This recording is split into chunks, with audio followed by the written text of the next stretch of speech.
নমস্কার বন্ধুরা, রাঙামতি তীরন্দাজ ধারাবাহিকের আজকের পর্বে আপনারা দেখতে পাবেন যে বৃন্দা তো প্রমিতার পায়ে পড়ে যায়, ক্ষমা চায়, বারবার বলে তার ভুল হয়ে গেছে। এরপর বৃন্দা শুভর কাছে যায়, যে শুভকে বলে যে ওরা আমাদেরকে বাড়ি থেকে বের করে দেবে, তুমি কিছু বলো শুভ। শুভ তো খুব রেগে যায় আর বলে, তুমি এমন একটা কাজ করেছো যে আমার বলার মতো কোনো মুখ রেখেছো। মাত্র টাকার জন্য তুমি বাবার মাথায় বন্দুক ঠেকিয়েছো, এটা আমি কখনো মেনে নিতে পারবো না বৃন্দা। শুধুমাত্র তোমার জন্য আমি অভিনয় করেছি, নাটক করেছি বাবা থেকে টাকা নেওয়ার জন্য, কিন্তু তুমি যেটা করলে, বাবার মাথায় বন্দুক দেখিয়ে তুমি এভাবে আমাদের সংসারটাকে ভেঙে দিলে। এরপর একলব্য নবারুণকে বলে, বাবা এবার তোমার একটা সিদ্ধান্ত নেওয়া দরকার, বড় বৌদি আমাদের সংসারটাকে ভেঙে ফেলেছে আর তোমার মাথায় বন্দুক ধরেছে ওই গুন্ডাগুলোকে দিয়ে। এরপর নবারুণ তো খুব রেগে যায় আর বলে, আমি সিদ্ধান্ত নিয়ে নিয়েছি বড় বৌমা, তুমি তোমার বাবার বাড়িতে ফোন করে দাও। বরং তো স্পষ্টই বৃন্দাকে বলে দেয় যে সে যেন এই বাড়ি থেকে চলে যায়। বৃন্দা তো সবার হাত পায়ে ধরতে থাকে কিন্তু কেউ কারো কথা শোনে না। নবারুণ আর প্রমিতা তো চলে যায় আর বৃন্দা তো চুপচাপ থাকে, কাঁদতে থাকে। এরপর বৃন্দা রাঙার কাছে যায়, রাঙাকে গিয়ে বলে যে, রাঙা তুই কিছু একটা কর না, আমি যদি ওই বাড়িতে চলে যাই ওরা তো আমাকে এমনিই তাড়িয়ে দেবে আমার এই সমস্ত কথা শুনে, আর তাছাড়া ওখানে আমি খাবো কি বল। রাঙাও তো কোনো কথা শোনে না বৃন্দা। এরপর বৃন্দা আবার শুভ্রর কাছে যায়, শুভ তো কোনো কথা শুনে না বৃন্দার। এরপর শুভ উপরে চলে যায় নিজের ঘরে। বৃন্দা কি করবে, কেউ তো তার কথা শুনছে না। তারপর বৃন্দা আবারও শুভ্রর কাছে যায়, বলতে থাকে, দেখো শুভ আমি ওখানে যেয়ে কি করবো বলো, মা অসুস্থ, ভাইয়ের ফ্যামিলি রয়েছে, আমি ওখানে খাবো কি, আর ওইটুকু ঘরের মধ্যে আমি থাকবো কিভাবে। শুভ বলে, ধর তুমি এখান থেকে যাও তো।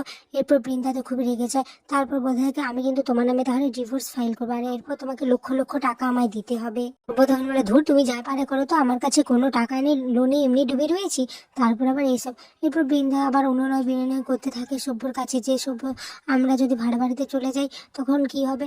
তখন শুভ বলে, আমরা মানে, মা তো তোমাকে যেতে বলেছে। তো বলতে থাকে, মা তোমাকে বের করে দিয়েছে, আমাকে নয়। আর তাছাড়া তুমি তো রান্নাবান্না কিছুই পারো না, আমি ওই ভাড়া বাড়িতে যাই আর না খেয়ে থাকি, আমি যাবো না, তোমাকে যেতে বলেছে তুমি যাও।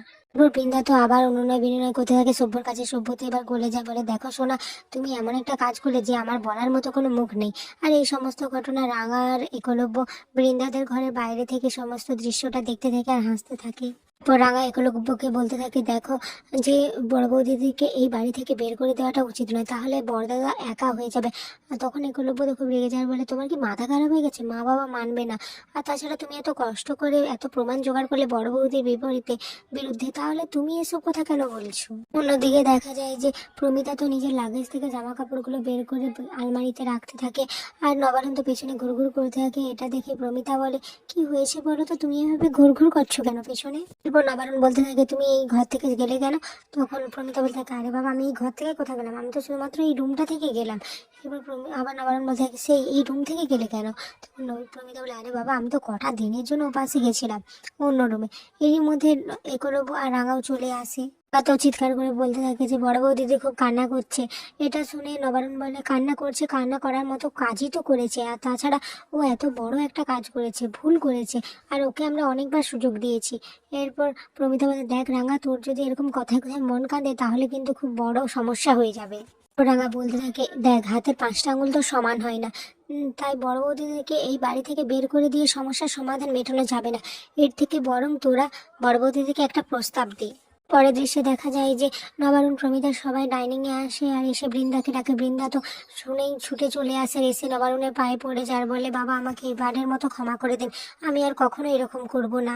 তোর প্রমিতা বলতে থাকে, আমরা তোমাদের কি অভাব রেখেছি বৃন্দা, বলো তো তুমি, আমরা দুজন চলে যাওয়ার পরে তো এই সব কিছু তোমাদেরই থাকবে, তাহলে তুমি কেন বারবার এই সংসারটার এমন ভাবে ক্ষতি করার চেষ্টা করে যাচ্ছ। এরপর নবারুণ বলতে থাকে, দেখো বৃন্দা আমি তোমাকে একটা শর্তে এই বাড়িতে রাখতে পারি, তুমি আর ময়না তো কোনো কাজ কাজ কিছুই করো না, সমস্ত কিছু তো কৃষ্ণা আর অদিতিই করে। তো রাঙা বলে, হ্যাঁ কাজ না করলে মাথার মধ্যে শয়তানি বুদ্ধিগুলো যাবে না। এরপর বৃন্দা বলে, আমাকে কি করতে হবে বাবা। তখন নবারুণ বলতে থাকে, তোমাকে কাজ করতে হবে, আগামী 2 মাস তোমরা 100 টাকা করে দেবে, সে তুমি যে কাজ করেই থাকো না কেন, তোমাকে রোজ 100 টাকা করে দিতে হবে। ছেলের থেকে আমি কোনো টাকা নিতে চাই না কিন্তু, আর এই কাজগুলো তোমাকে সম্পূর্ণ নিজে করতে হবে। এখানে আজকের পর্বটি শেষ হয়ে যায়। ভিডিওটি ভালো লাগলে লাইক, কমেন্ট, শেয়ার এবং সাবস্ক্রাইব করে দিন।